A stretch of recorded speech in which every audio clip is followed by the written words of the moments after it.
नाज़रीन आदाब, मुनसिफ टीवी में आपका खैर मकदम है। मैं हूं आपका मेज़बान इमरान अली बेग। देश का फैसला प्रोग्राम में आपका इस्तकबाल करता हूं। नाज़रीन, आपको सीधे अपडेट बताते हुए चलते हैं कि इंडिया इत्तेहाद की मीटिंग जो दिल्ली में मल्लिकार्जुन खड़गे की रिहाइशगाह पर जारी थी, ख़त्म हो गई है। क्या कुछ निकल कर आया है मीटिंग में, हम अपने नुमाइंदों से इस पर ज़रूर बात करेंगे।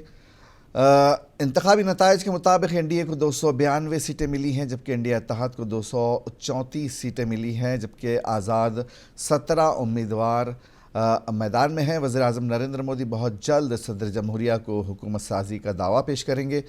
इस सिलसिले में एनडीए की एक मीटिंग हुई। वज़ीर-ए-आज़म नरेंद्र मोदी ने आज शाम मरकज़ी वज़रा के साथ सदर द्रौपदी मुर्मू को अपना इस्तीफ़ा पेश किया। राष्ट्रपति भवन ने कहा कि सदर ने इस्तीफ़ा कबूल कर लिया है और वज़ीर-ए-आज़म और यूनियन काउंसिल ऑफ मिनिस्टर से दरख्वास्त की है कि वो नई हुकूमत के क़याम तक अपने ओहदे पर बरकरार रहें। इसी दौरान बिहार के वज़ीर आला नीतीश कुमार और तेलुगु देशम पार्टी टीडीपी के सरबराह चंद्रबाबू नायडू को हुक्मरान नेशनल डेमोक्रेटिक अलायंस की मीटिंग के लिए दिल्ली पहुंचे और उन्होंने इत्तेहाद के लिए अपनी हिमायत भी पेश कर दी। बीजेपी की अपनी 240 सीटें हैं, जबकि टीडीपी की 16 और जेडीयू की 12 सीटें हैं। एनडीए इत्तेहाद के पास 292 सीटें हैं। जादुई अदद के लिए 272 सीटें दरकार हैं। एनडीए इत्तेहाद की कोशिश है कि दो बड़ी जमातों की हिमायत को यकीनी बनाया जाए ताकि एक मुस्तहकम दावेदारी पेश की जा सके। इस पूरे मामले पर अपने मेहमानों से हम बात करेंगे, जो कि हमारे साथ इस वक्त बराह रास्त जुड़ रहे हैं। इसी दौरान कांग्रेस की ज़ेर क़यादत अपोजिशन इंडिया ब्लॉक ने अपने अगले लाहे अमल के लिए एक मीटिंग की। दिल्ली में कांग्रेस सदर मल्लिकार्जुन खड़गे की रिहाइशगाह पर यह मीटिंग मुनक़्क़िद हुई। मीटिंग ख़त्म हो गई है। मीटिंग में मल्लिकार्जुन खड़गे, Sonia Gandhi, Rahul Gandhi, KC Venugopal, Sharad Pawar, Supriya Sule, MK Stalin, TR Baalu, Akhilesh Yadav, Ram Gopal Yadav, Priyanka Gandhi, Abhishek Banerjee, Arvind Sawant, Tejashwi Yadav, Sanjay Yadav, Sitaram Yechury, Sanjay Raut, D Raja, Champai Soren, Kalpana Soren, Sanjay Singh, Raghav Chadha, Dipankar Bhattacharya, Omar Abdullah, Syed Sadiq Ali Shihab, PK Kanimozhi, Jose K Mani थिरुथुल, NK Premachandran, doctor MH Jawahirullah, G Devarajan, ये तमाम लीडर्स इस मीटिंग में शामिल हुए। मीटिंग ख़त्म हो गई है। मीटिंग में क्या कुछ निकल कर आया है, हम ज़रूर ये अपडेट लेंगे और इस पर ज़रूर बात करेंगे। तो इंतखाबी नताइज आने के बाद अब हुकूमत साजी को लेकर सियासी सरगर्मियाँ उरूज पर हैं। एक जानिब एनडीए अपनी हुकूमत साजी का दावा कर रहा है, तो दूसरी जानिब इंडिया इत्तेहाद ब्लॉक अपोजिशन की कोशिश है कि अपनी हुकूमत को मुस्तहकम किया जाए और ज़्यादा से ज़्यादा दावेदारी पेश की जाए। तमाम तर आदाद व शुमार का खेल इस वक्त चल रहा है। हालांकि एनडीए ने जादुई नंबर हासिल कर लिया है, लेकिन एनडीए की कोशिश है कि एक मजबूत और मुस्तहकम दावेदारी पेश की जाए, जिसके लिए टीडीपी के एन चंद्रबाबू नायडू को मीटिंग में शामिल किया गया था। वो एनडीए ब्लॉक का हिस्सा हैं और उधर बिहार से नीतीश कुमार, जो कि जेडीयू के लीडर हैं, उन्हें भी एनडीए ने अपनी मीटिंग में बुलाया था। मीटिंग उनकी भी ख़त्म हो चुकी है। अब देखना है कि किस तरह क्या हिकमत अमली अपनाई जाती है हुकूमत साजी के लिए।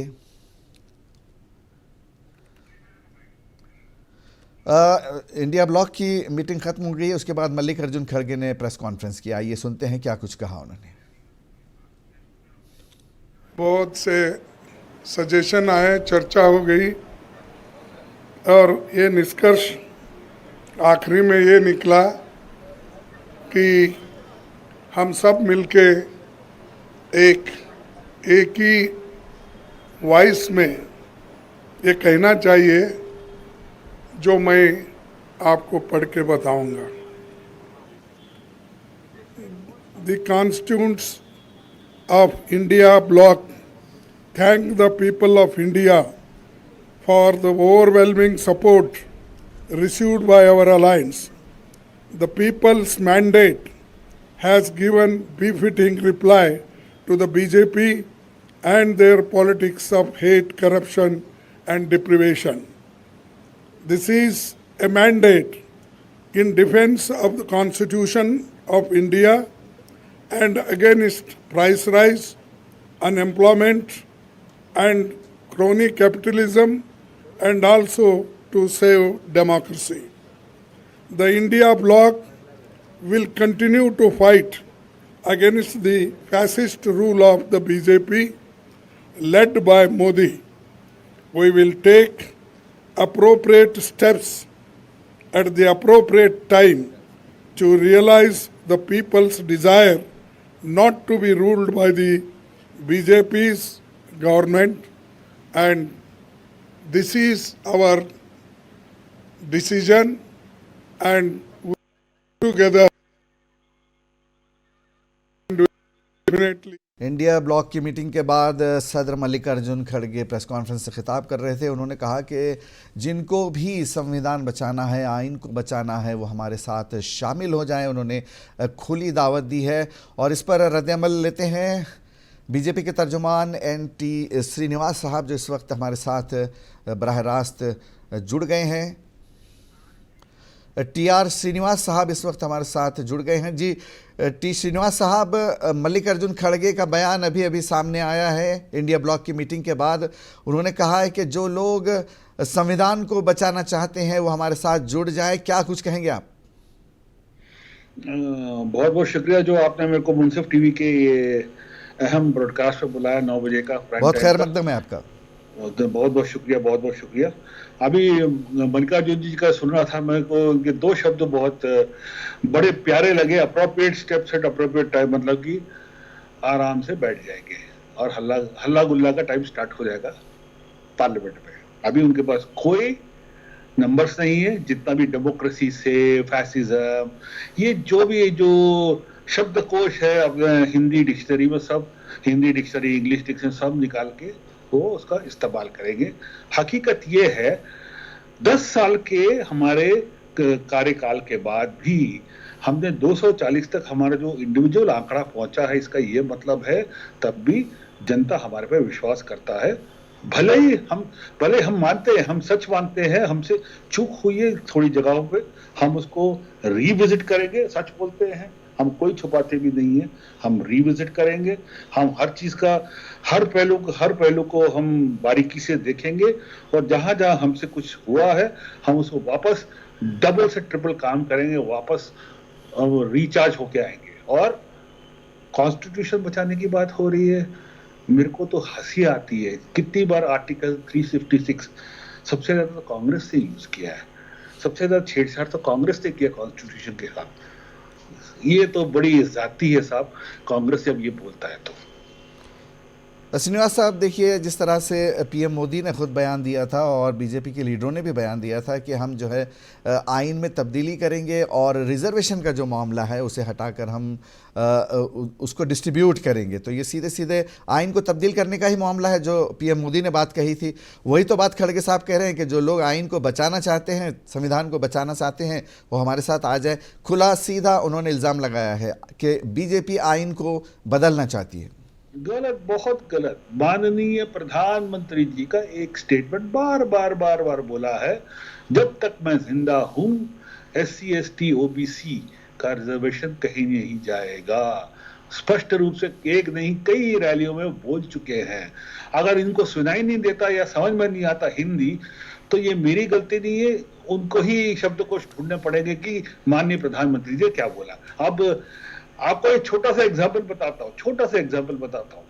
ये इनके पास कोई नंबर नहीं थे, कोई एजेंडा नहीं था। आज खुद ही देखिए जिस तरह से उन्होंने आज एक वीडियो वायरल हुआ है बेंगलोर कर्नाटका से, हमारी बहनें जो माइनॉरिटी कम्युनिटी से हैं, बेचारी लाइन में खड़ी है पोस्ट ऑफिस के बाहर कि हमको 1-1 लाख रुपए मिलेगा, अब तक खाता खुलवाने। बेचारी उनको पता नहीं ये बता नहीं, ये कुछ होने नहीं वाला, ऐसे ऐसे वादे करते हैं ये इंडिया अलायंस वाले। अब देखिए, हम कभी कभी तो सच बोल लिया करो हमारे भाई इंडिया अलायंस वाले, कभी तो सच बोल लिया करो।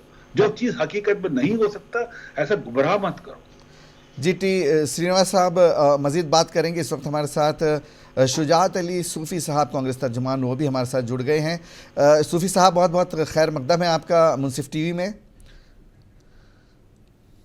जी, जिस तरह के आदाद और शुमार सामने आए हैं, बिल्कुल नहीं लगता कि कांग्रेस हुकूमत बना पाएगी, इंडिया इत्तेहाद हुकूमत बना पाएगा। क्या लगता है आपको? देखिए, अभी तो फिल्म शुरू हुई है, आगे आगे देखिए। नरेंद्र मोदी जैसे तानाशाह के साथ साझेदारी कैसे हो सकती है, नीतीश कुमार की और चंद्रबाबू नायडू की, उनके अलावा और भी बहुत सारे जो एमपीज हैं, बीजेपी के अंदर भी हैं, बीजेपी के बाहर भी हैं, इनका जो खेल होगा आप आहिस्ता आहिस्ता देखिए। अभी पिक्चर तो शुरू हुई है, पिक्चर बाकी है नहीं कहूंगा, पिक्चर तो अभी शुरू हुई है। लेकिन आदाद और शुमार के हिसाब से बहुत पीछे है इंडिया इत्तेहाद, 234 सीटें हैं सिर्फ। पीछे तो नहीं है, पीछे तो नहीं है। 40-50 का जो नंबर है वो पीछे की तारीफ में नहीं आता। आप देखिए ना, पीछे अगर हम पत्ते खोलते हैं अपने तो कैसे होगा। अभी तो पिक्चर शुरू हुई है, अभी तो टाइटल चल रहा है। नहीं, ये माना जा सकता है कि कांग्रेस को इंडिया इत्तेहाद को फायदा मिला है, इस मर्तबा अच्छी खासी कारकर्दगी की है, लेकिन आदाद और शुमार तो ये बता रहे हैं कि गवर्नमेंट हुकूमत साजी बहुत मुश्किल नजर आती है। तो हमने कब कहा कि हम हुकूमत बना लेंगे? हमने दावा किया क्या हुकूमत बनाने का? हम तो आपसे कह रहे हैं खुल्लम खुल्ला, फिर आप रिपीट करके पूछ रहे हैं। हम ये कह रहे हैं कि पिक्चर अभी शुरू हुई है। एक तानाशाह इस मुल्क में क्या कहते हैं खत्म होने जा रहा है, उसका चराग जो है बुझ रहा है। वो देखिए, कल आने वाले कल के दिन हम ये कहने पर मजबूर हो जाएंगे, वो जो कल तलक सूरज को हथेली पे लिए फिरता था, आज इन्हीं तारीख सी गलियों में कहीं रहता है। देखिए, आहिस्ता आहिस्ता देखिए। अभी से इमीडिएटली, कल तो रिजल्ट आए हैं, आप इमीडिएटली कंक्लूजन पे मत आइए, सब्र कीजिए, सब्र कीजिए। आपका यही मतलब है कि आप अपोजिशन में बैठेंगे और आप यहाँ से जो है आगे जो है तरक्की करने की कोशिश करेंगे? अरे भाई, खुल्लम खुल्ला के एक तो रिक्शे वाला भी कह सकता है कि भाई जो इंडिया जो ब्लॉग था, कितनी जबरदस्त जो है उसने जस्त लगाई, कहां से कहां पहुंच गया, वो तो हकीकत है। तो हम तो आगे बढ़ेंगे, बहुत आगे बढ़ेंगे, और हिंदुस्तान को बीजेपी जैसी फाशिस्ट कम्युनल एक्सट्रीमिस्ट पार्टी को आज खत्म करके रहेंगे हमारे हिंदुस्तान के अवाम। वो देखिए आप आगे आगे क्या होता है। हुकूमत साजी के लिए इंडिया इत्तेहाद की अभी अभी मीटिंग ख़त्म हुई। सदर मल्लिकार्जुन खड़गे ने प्रेस कॉन्फ्रेंस की और कहा कि जो लोग आइन को बचाना चाहते हैं वो हमारे साथ जुड़ जाए। उन्होंने खुली दावत दी है, मतलब कि जो लोग भी जुड़ना चाहें वो जुड़ सकते हैं। बीजेपी के तर्जुमान टी श्रीनिवास साहब कहते हैं कि ये सब लफ्ज़ी खेल है, ये कुछ उनके पास आदाद व शुमार नहीं है और ये जो है सिर्फ लफाजी करके जो है वक्त बर्बाद कर रहे हैं। लफाजी नहीं कहा था, लफाजी नहीं की इसने लोगों के दिलों पर हमला किया है। वो कैसे कह सकता है कि शिवसेना के उद्धव ठाकरे, बाल ठाकरे की असली औलाद नहीं है? अरे अब देखते जाइए साहब, बहुत सारी बातें आपके सामने आएंगी और आपको पता चलेगा कि कितनी घिनौनी साजिश थी भारतीय जनता पार्टी की। इस मुल्क को खत्म करने की साजिश थी, इस मुल्क को जो है गंदगी की राह पे ले जाने की साजिश थी। उसको हमारी जयाले आवाम ने रोक दिया है और मैसेज दिया है कि हिंदुस्तान की आवाम फिरका परस्ती जैसी गंदी लानत को कभी बर्दाश्त नहीं करेंगे। वो इस तरह की आइडियोलॉजी पर थूकेंगे और उन्होंने अपने मशीन में जाकर के बता दिया अंगूठा लगाकर कि हम इसी गंदी सियासत को कबूल नहीं करते। इंडिया इत्तेहाद को, कांग्रेस को आगे बढ़ के जरूर देखिए क्या नतायज होते हैं। तरक्की मिली है। टी श्रीनिवास साहब कुछ कहना चाहते हैं? जी श्रीनिवास साहब। कॉन्स्टिट्यूशन को बचाने के लिए और 10 लोग आज जुड़ गए, उस पत्र दे दिया है गारंटी का। 10 लोग और जुड़ जी 10 एमएलए इंडिपेंडेंट आज जुड़ गए हैं। उन्होंने वो जो सपोर्ट का जो पत्र है वो बाकायदा दे दिया है। और सब टीवी चैनल से रन कर रही हो। सूफी साहब, टी श्रीनिवास साहब कहते हैं कि 10 एमएलए हमारे साथ और जुड़ गए हैं, उन्होंने अपनी हिमायत दे दी है। एमपी, हाँ जी, क्या कहा?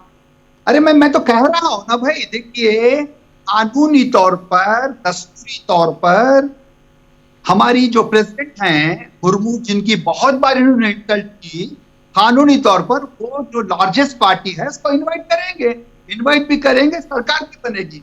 सरकार बनने के बाद जो जो जो सीन्स बदलेंगे उसको जो है सारी दुनिया देख रही है और बड़ी यकीन के साथ देख रही है कि हिंदुस्तान में गंदगी दूर होगी, फिरका परस्ती खत्म होगी, भाई को भाई से लड़ाने की बात खत्म होगी, हिंदू को हिंदू से लड़ाने की बात का खात्मा हो जाएगा।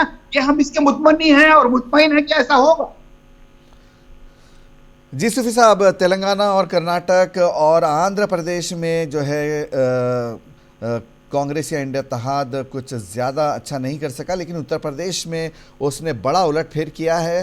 उत्तर प्रदेश में जो आदाद शुमार आए हैं, इस पर बात करते हैं अपने नुमाइंदे कल्बे सादिक से, जो इस वक्त हमारे साथ जुड़ चुके हैं। जी कल्बे सादिक, बड़ा फेर बदल देखा गया उत्तर प्रदेश में। हालांकि राम मंदिर एक बहुत बड़ा इशू था, खुद अयोध्या में जो है बीजेपी अपनी सीट हार चुकी है। क्या कुछ कहेंगे आप? जी बिल्कुल, देखिए अयोध्या का जो इस बार मुद्दा रहा वो के तौर पर यही रहा कि अयोध्या न मथुरा न काशी, इस बार सिर्फ अवधेश फांसी।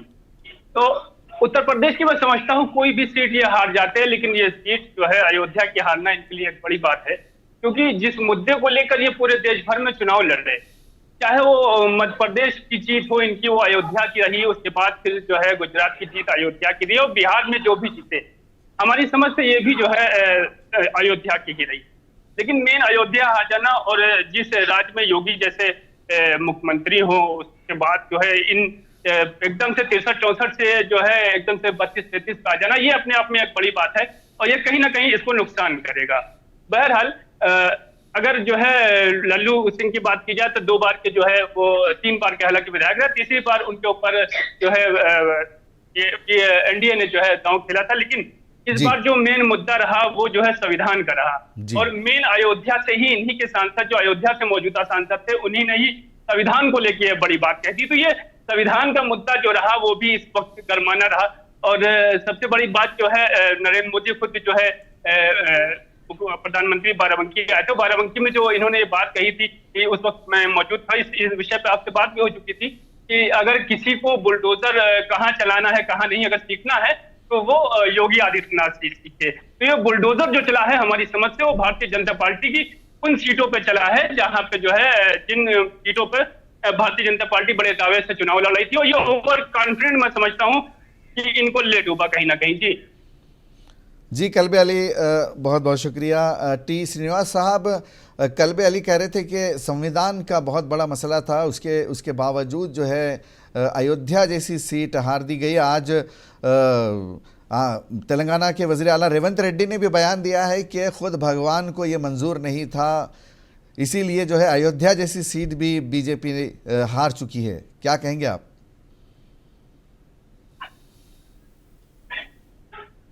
क्या नहीं मंजूर है वो तो बाकी बात देखी जाएगी।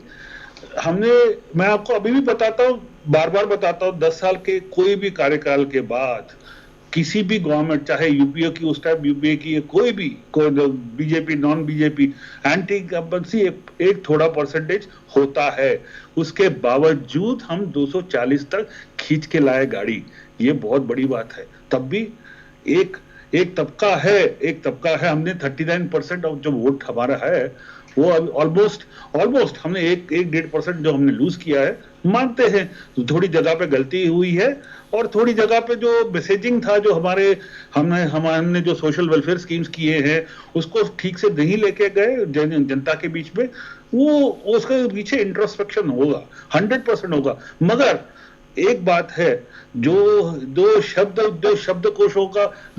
शब्दावली हमारे खिलाफ यूज किया जा रहा है, कभी मैं भी बोलता हूं भाई मेरे कांग्रेस के मित्रों, कभी ये भी सोच लो, कभी आपने एक बार बोला था श्री राम काल्पनिक है, वो भी सुप्रीम कोर्ट में एक हलफनामा दायर करके, सोचो कभी आपने भी यही बात कही थी हमारे खिलाफ। ये इतनी जल्दी भूल जाते हैं आप? चलिए, इस वक्त हमारे साथ शोएब एमआई जामई हमारे साथ एमआईएम के लीडर वो भी जुड़ चुके हैं। जामई साहब, आपका बहुत बहुत खैर मकदम है मुंसिफ टीवी में। बहुत बहुत शुक्रिया सर। असदुद्दीन साहब ने 5वीं मरतबा एक ज़बरदस्त जीत हैदराबाद से हासिल की है, कैसे देखते हैं आप? देखिए, मुझे ये लगता है कि हैदराबाद के आवाम ने मुल्क के हालात को देखते हुए यहाँ बीजेपी को हराया है और इतनी बड़ी जीत, 3.5 लाख वोटों की जीत जो मार्जिन रही है, वो अपने आप में एक कहानी बयान करती है कि हमने इतनी अपनी जमीन इतनी मजबूत की है एमआईएम ने हैदराबाद के अंदर जी कि बीजेपी के लाख कोशिशों के बावजूद भी उसने जमीन को हिला नहीं सके, चाहे मीडिया कुछ भी कहता रहे। हाँ, इस बात का हमें दुख है कि हम एक अहम सीट जहां हमें जीतने की सबसे ज्यादा गुंजाइश थी, किशनगंज और औरंगाबाद, जी वहां हार का सामना करना पड़ा है। उसको लेकर हम लोग आत्ममंथन करेंगे जी और उसकी इंट्रोस्पेक्शन करना बहुत जरूरी है। लेकिन हाँ, इस बात की भी खुशी है हमें कि इस देश ने मोदी मैजिक को नकार दिया है और जो इनका एक बावलापन था 400 पार का और संविधान को बदलने वाली बात और गाहे बगाहे एक मनमानी थी हिंदुत्व के नाम पर, उस पर जरूर लगाम लगेगी। जी। अब गठबंधन की सरकार चलाना इतना आसान नहीं होगा। मुमकिन है कि सरकार बीच में पलट भी सकती है अगर नीतीश कुमार और चंद्रबाबू नायडू, आपको मालूम होगा कि चंद्रबाबू नायडू ने खुद तेलंगाना और आंध्र प्रदेश के अंदर मुस्लिम आरक्षण का सपोर्ट किया। अब ऐसे में भारतीय जनता पार्टी का क्या रुख रहता है जब अमित शाह ने आकर यहाँ पर कहा था कि हम मुसलमानों के आरक्षण को खत्म कर देंगे, ये देखना बड़ा दिलचस्प रहेगा। लेकिन फिर भी स्थिति बहुत बेहतर है और मुसलमानों के लिए एक राहत की सांस है कि जो दंदनाएं फिर रहे थे उन पे जरूर लगाम लगेगी जामई और साहब, इसको बहुत गंभीरता अगर से चंद्रबाबू नायडू और नीतीश कुमार इंडिया इत्तेहाद को सपोर्ट दे देते हैं तो क्या एमआईएम भी सपोर्ट दे पाएगी?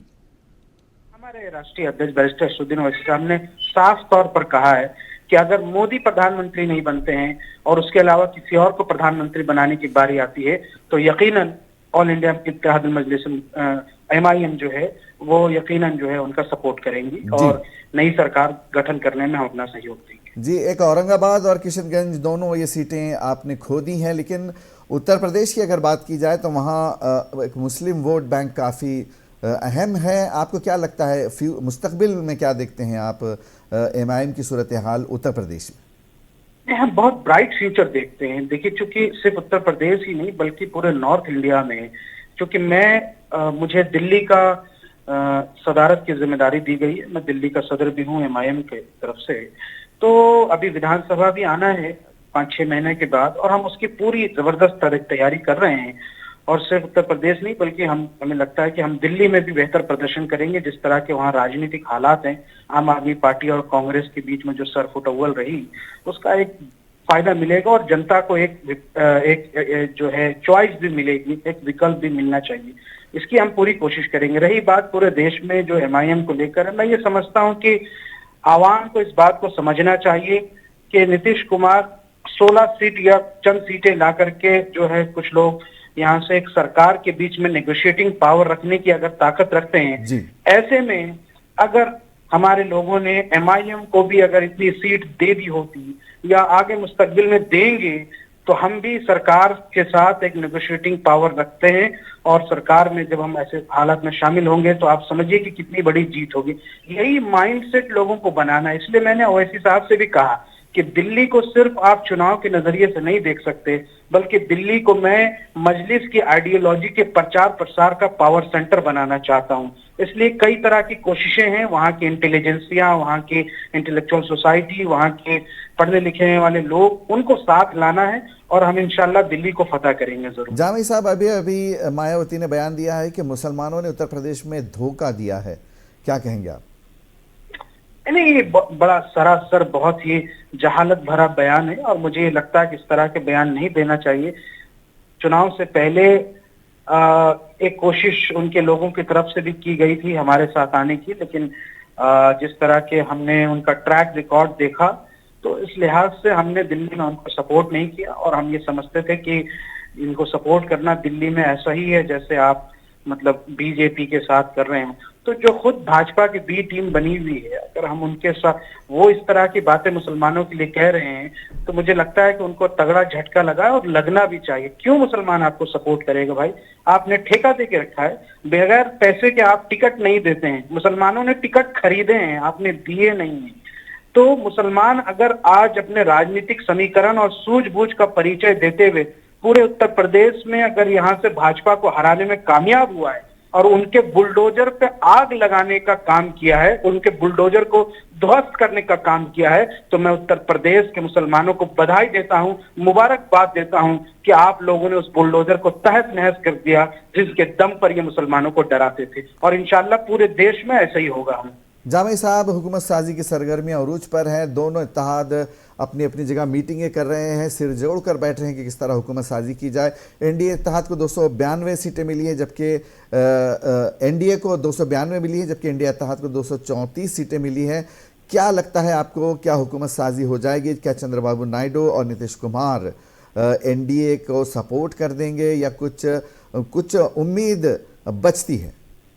देखिए, पहली तो एक बात यह है कि हमारी तरफ से एक नसीहत भी है कि कांग्रेस को भी और इंडिया गठबंधन में जो लोग शामिल हैं उनको इस बात पर सोचना जरूर चाहिए कि क्या आप अपने साथियों को नाराज करके नुकसान नहीं उठा रहे हैं। अगर उसी वक्त में नीतीश कुमार जी को और आरएलडी को मना लिया जाता तो शायद आज इंडिया गठबंधन सरकार बनाने की स्थिति में होता।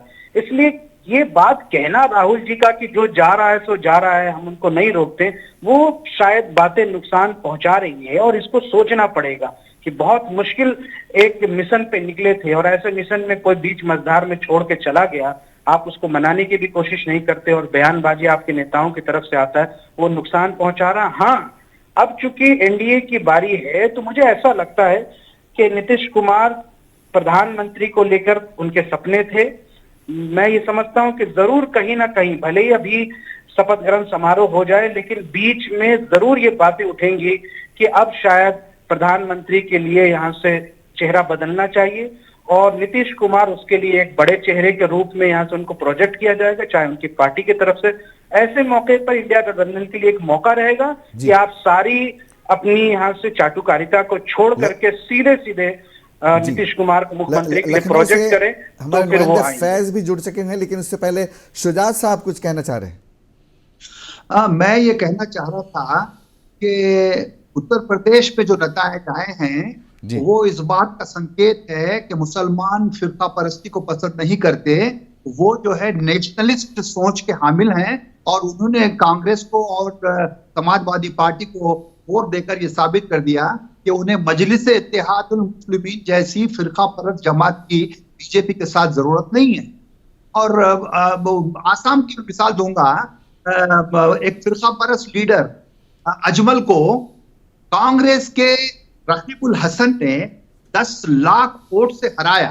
तो ये एक बहुत बड़ा तमाचा है फिरका परस्तों के लिए और खास तौर पे मजलिस के लिए कि मजलिस इत्तेहादुल मुस्लिमीन को अपनी जो फिरका परस्ती है, जो वो फिरका दुश्मन नहीं है, मैं मानता हूं कि वो फिरका दुश्मन नहीं है, हिंदुओं के दुश्मन नहीं है, लेकिन वो फिरका परस्त है। भारतीय जनता पार्टी फिरका परस्त भी है और फिरका दुश्मन भी है, मुसलमानों की दुश्मन है। तो इस चुनाव ने यह साबित कर दिया कि हिंदुस्तान के हिंदू और मुस्लिम भाई फिरका परस्त जमातें, चाहे वो बीजेपी हो चाहे मजलिस हो, उसके सख्त खिलाफ है। महाराष्ट्र में जब एक जर्नलिस्ट ने पूछा वहां के मुसलमान लीडर से कि भाई आप किसको वोट दे रहे हैं, तो उस लीडर ने कहा कि हम शिवसेना के नुमाइंदे को वोट दे रहे हैं, शिवसेना के उम्मीदवार को वोट दे रहे हैं। तो उसने पूछा कि भाई ये क्या बात है, आपका मुस्लिम कैंडिडेट जलील वहां मौजूद है, उसको नहीं देकर आप शिवसेना को दे रहे हैं। तो उस लीडर ने ये कहा कि हम चाहते हैं कि सेकुलर हुकूमत कायम हो और राहुल गांधी देश के प्राइम मिनिस्टर बने। तो हो सकता है कि चेंज जो है बहुत अच्छा है, होगा, जरूर होगा और फिरका परस्ती का खात्मा होगा। जी, इस पर जामी साहब का रद्द-ए-अमल लेंगे। फैज हमारे साथ जुड़े हैं। मायावती का एक बहुत बड़ा बयान आया है, उन्होंने मुसलमानों पर धोखा देने का इल्जाम लगाया। फैज, क्या कहेंगे आप? देखिए, मायावती ने जिस तरह से जो बयान दिया है और उन्होंने कहा है कि मुसलमानों ने धोखा दिया है, जाहिर तौर पे जिस तरह से मायावती को उत्तर प्रदेश की जो मुसलमान हैं नकारा है, और कहीं ना कहीं उनके दिलों में इस बात की था कि जिस तरीके से मायावती ने अपने उम्मीदवारों को खड़ा किया था, और कहीं ना कहीं वो भारतीय जनता पार्टी के एक तरह से बैक से सपोर्ट करते नजर आ रही थी। और ये बात जो है मुसलमानों के बीच में पूरी तरह से जो हावी हुई, ये बात समझाने का प्रयास किया गया कि जिस तरह से मायावती ने उम्मीदवारों का सिलेक्शन करके और वहां पर अपने उम्मीदवार मुस्लिम उम्मीदवारों को खड़ा किया है, जहां पर ऑलरेडी समाजवादी पार्टी ने या तो मुसलमान उम्मीदवार को खड़ा किया है, या फिर जहां पर बहुसंख्यक हैं। तो ये पूरी तरीके से जिस तरह से, देखिए मुसलमानों का पूरे देश भर की बात करें, जब उत्तर प्रदेश की बात करें तो मुसलमानों का मिजाज ये था कि भारतीय जनता पार्टी को हराने के लिए कोई भी अगर उनके साथ देती है, अगर उसको हराने के लिए कोई भी प्रयास करती है कोई भी पार्टी को, तो कहीं ना कहीं पूरी तरह से भरपूर साथ दिया जाए। और यही रहा उत्तर प्रदेश के मुसलमानों ने सीधे तरीके से जो है नकारा है मायावती को। फैज़, जिस तरह से कहा जाता है कि दिल्ली का रास्ता उत्तर प्रदेश से होकर जाता है और उत्तर प्रदेश में बहुत ज़बरदस्त तब्दीली देखी गई, अखिलेश यादव ने बहुत मेहनत की, वो कामयाब रहे, क्या हिकमत अमली उन्होंने ख़ास तौर से इन चुनाव में अपनाई थी? देखिए, अखिलेश यादव की बात करें या फिर राहुल गांधी की बात करें, जिस तरीके से उन्होंने कैंपेनिंग की है जी। और जो मुद्दे उठाए हैं, हम लोग तो लगातार फील्ड पे रहे हैं, और जब भी हम लोग किसी से मुलाकात करते थे और बातचीत होती तो जाहिर तौर पे उत्तर प्रदेश में या पूरे देश भर के अंदर एक माहौल बहुत बड़े पैमाने पर था कि जिस तरह से बेरोजगारी, महंगाई, ये जो मुद्दे थे, और खास करके जो ग्रामीण क्षेत्रों में उनके जो अपने इश्यूज थे, पर्सनल इश्यूज थे, वो कई मुद्दे हावी हुए थे। और दूसरी चीज ये है कि आरक्षण का मुद्दा जो हो रहा है कि ये बताने का प्रयास किया कि अगर भारतीय जनता पार्टी दोबारा आती है, तीसरी बार प्रधानमंत्री बनते हैं, तो आरक्षण जो है वो जो है संविधान को बदलने का प्रयास किया जाएगा। ये जो डर था, मायावती की जो वोटर्स, खास करके जो मायावती के वोटर्स थे, दलित वोटर्स थे, उन तमाम लोगों को ये समझाने का प्रयास किया। और देखिए, अखिलेश यादव ने लगातार अपनी रैलियों में संविधान की बात को रखा है, राहुल गांधी ने भी संविधानों की बात को रखा है कि देश में संविधान खतरे में है, और ये लड़ाई मोदी की गारंटी वर्सेस संविधान बचाओ है, मोदी की गारंटी वर्सेस महंगाई है, मोदी की गारंटी वर्सेस बेरोजगारी है। ये जो तमाम मुद्दे रहे हैं वो बहुत बड़े पैमाने पर हावी, और यही कारण था उत्तर प्रदेश की जनता ने जो है भारतीय जनता पार्टी को पूरी तरह से नकारा है। जी जी फैज़, बिल्कुल। जामई साहब का रिएक्शन लेना चाहूँगा। शुजात अली सूफ़ी साहब, कांग्रेस के तर्जुमान, उन्होंने जो है तो सीधे सीधे MIM पर इल्ज़ाम लगा दिया है, क्या कहेंगे जामई साहब? रहा हूँ, पर इन्होंने 2-3 इल्जाम जो लगाए हैं, क्योंकि आवाम देख रही है तो जवाब देना मेरे लिए जरूरी है। बिल्कुल जरूरी जी। इनसे पूछिए कि जब ये कहते हैं कि MIM जो है वो फिरका परस्त पार्टी है, तो जब UPA 1 का हम हिस्सा थे तो उस वक्त फिरका परस्त नहीं थे जी। जब बदरुद्दीन अजमल साहब कांग्रेस के हिस्सा थे, गठबंधन की आपकी सरकार थी वहां पे आसाम के अंदर, तब वो फिरका परस्त नहीं थे। अब चूंकि कांग्रेस के साथ नहीं है तो फिरका परस्त हो गए। अरे बदरुद्दीन अजमल साहब ने कब आपको कोई भड़काऊ बयान दिया, या आसाम में उनकी वजह से कब यहाँ से मुसलमानों के घर तोड़े गए या किसी हिंदू के घर तोड़े गए?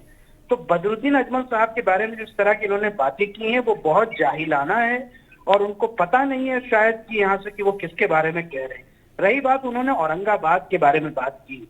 आप बताइए, इनके हिसाब से इम्तियाज जलील, जिन्होंने औरंगाबाद के एक बहुत बड़े दंगे को रोकने में अहम भूमिका निभाई जब वो मंदिर के गेट के सामने खड़े हो गए थे, और चंद्रकांत खैरे जो हर साल बाबरी मस्जिद शहादत होने के यहाँ से शौर्य दिवस मनाता है, जो बाबरी मस्जिद शहीद करने में उसका सहयोग था शिवसेना का, वो इनके लिए सेकुलर हो जाता। यही मुसलमानों का माइंडसेट बदलना है कि आप किसके नाम पर किसको यहाँ से आप फिरका परस्त कह रहे हैं। आपकी नजर में यहाँ से इम्तियाज जलील फिरका परस्त, और जो बाबरी मस्जिद शहीद करके आया वो फिरका परस्त नहीं, वो सेकुलर। वाह, ये कैसे मुसलमान है, और कौन पढ़ा लिखा आदमी इस बात को तस्लीम करेगा, मुझे समझ नहीं आता। इसलिए देश की आवाम को और मुसलमानों को ये कम से कम समझना चाहिए कि जब तक आप अपनी सियासी इक़्तिदार और आपके पास एक पॉलिटिकल पावर नहीं होगा, आप किसी भी सरकार के अंदर नेगोशिएटिंग पावर नहीं रखेंगे। आपकी वोट की वैल्यू तभी है जब आपके एक मजबूत आवाज बन के आप संसद में आए। जी बिल्कुल, जी 26 बिल्कुल। सांसद आए इस बार, और ये देखना बड़ा दिलचस्प होगा कि कौन कौन मुसलमानों के हक की आवाज उठाता है या सिर्फ हम ही कुर्बानी देने के लिए बचे हैं। तो ये माइंडसेट बदलना पड़ेगा। और कांग्रेस में इस तरह के लोग जो होते हैं वो सिवाय यहाँ से उनकी कोई हैसियत नहीं है, कोई टॉप लीडरशिप उनको पूछता नहीं। और मैं तो समझता हूँ कि दिल्ली के बड़े तादाद में कांग्रेस के कार्यकर्ता दिल्ली मस्जिद का हिस्सा बनने जा रहे हैं। जी जामी साहब, इसी पर खुद बीजेपी तर्जुमान टी श्रीनिवास साहब का हम रद्द-ए-अमल ले लेते हैं। टी श्रीनिवास साहब, जैसा कि सूफी साहब ने इल्ज़ाम लगाया है कि MIM एक जो है फ़िरका परस्त पार्टी है, आप क्या कहेंगे? पॉलिटिकल एजेंडा है इस कॉन्स्टिट्यूशन ऑफ इंडिया में, और जहां तक इलेक्शन कमीशन के अंडर इन सबका सब पार्टीज का रिकग्निशन है। अब देखिए, सबका अपना तो पॉलिटिकल एजेंडा है, एक दूसरे को फिरका परस्त या कुछ ना कुछ एडजेक्टिव्स और नाउंस प्रोनाउंस डाल के कुछ ना कुछ डिस्क्रिप्शन करेंगे। देखिए, ये पॉलिटिकल कंपल्शंस होते हैं। और जहां तक देखिए, जहां तक मैं समझता हूं, आवाम देखती है, आवाम डिसाइड करती है, वो जनता जनार्दन है, उन्हीं को डिसाइड करने दीजिए कौन किसके लिए काम कर रहा, कौन फिरका परस्त है, कौन फंडामेंटलिस्ट है, कौन, मैं इनका सूफी साहब का कोई वर्ड इस्तेमाल को फैसिस्ट है, ये बहुत अच्छा वर्ड्स यूज करते हैं वैसे। सो जनता को डिसाइड करने दीजिए। जी श्रीनिवास साहब, बहुत बहुत शुक्रिया मुंसिफ टीवी से बात करने के लिए। जी शुजा साहब, कहिए, आप कुछ कहना चाह रहे हैं? जी, ये दिल्ली की जो साहब हैं, ऐसा लगता है कि जाहिल इनका तकिया कलाम है। मैंने ये कहा कि वो फिरका परस्त जमातें हैं, उसको अवाम ने नकार दिया। और आपके बारे में मैंने ये कहा कि आपकी जमात फिरका परस्त है, क्या आप इससे इनकार करेंगे? आप मुसलमानों के काम नहीं करते।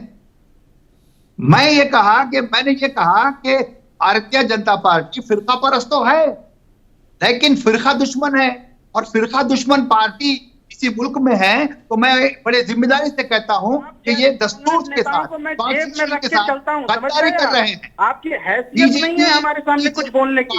तुम्हारे जैसे लीडर रोज मजलिस दिल्ली में शामिल होने के लिए आ रहे हैं कि हमें टिकट दे दो और ये दो। तुम कौन हो भाई? क्या है तुम्हारा नाम? औकात नहीं है तुम्हारी दो कौड़ी की, समझ गए आप?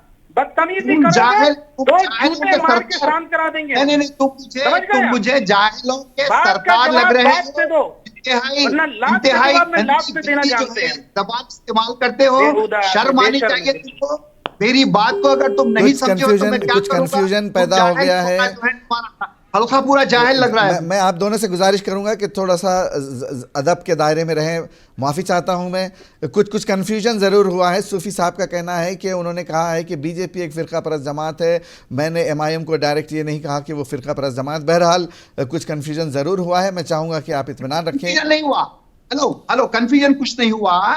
मैंने ये कहा कि फ़िरका परस्त होना बुरी बात नहीं है। मजलिस इत्तेहाद मुस्लिमीन फ़िरका परस्त है, फ़िरका दुश्मन नहीं है। मैंने ये कहा कि बीजेपी फिरका परस्त भी है और मुसलमानों की दुश्मन है। तो ये जो है गद्दारों की जमात में इनका शुमार होता है। जो मुल्क से गद्दारी करता है वो उसको गद्दारी कहेंगे ना। देखिए, ये जो हमने डिबेट रखा है, ये हुकूमत साजी पर रखा है, एक दूसरे पर इल्ज़ाम साजी के लिए नहीं रखा है। आप थोड़ा सूफी साहब थोड़ा सा कूल डाउन हो जाएं। टी श्रीनिवास साहब, बहुत बहुत शुक्रिया। आपके पास वक्त की कमी है, बहुत बहुत शुक्रिया, आप हमारे साथ जुड़े और हमसे बातचीत की। तो नाज़रीन, हम हुकूमत साजी पर बात कर रहे थे। मुख्तलिफ रद्द-ए-अमल सामने आए हैं। इंतखाबी नताइज के मुताबिक NDA को 292 सीटें मिली हैं, जबकि इंडिया इत्तेहाद को 234 सीटें मिली है। और दोनों जमातें आपस में सर जोड़ कर बैठ कर ये कोशिश कर रही हैं कि किस तरह से हुकूमत बनाई जाए और किस तरह से ज़्यादा उम्मीदवारों को अपनी तरफ राग़िब किया जाए। मल्लिकार्जुन खड़गे ने साफ बयान दिया है कि जो आइन को बचाना चाहते हैं वो हमारी तरफ ज़रूर आ जाएँ। देश का फैसला में फ़िलहाल इतना ही, मुझे दीजिए इजाज़त। तमाम मेहमानों का मैं शुक्रिया अदा करता हूँ। जामई साहब, सूफ़ी साहब, श्रीनिवास साहब और हमारे लखनऊ से नुमाइंदे फैज़ भी हमारे साथ थे और कल्बी अली भी हमारे साथ थे। आप तमाम का बहुत बहुत शुक्रिया। मुझे दीजिए इजाज़त। आदाब।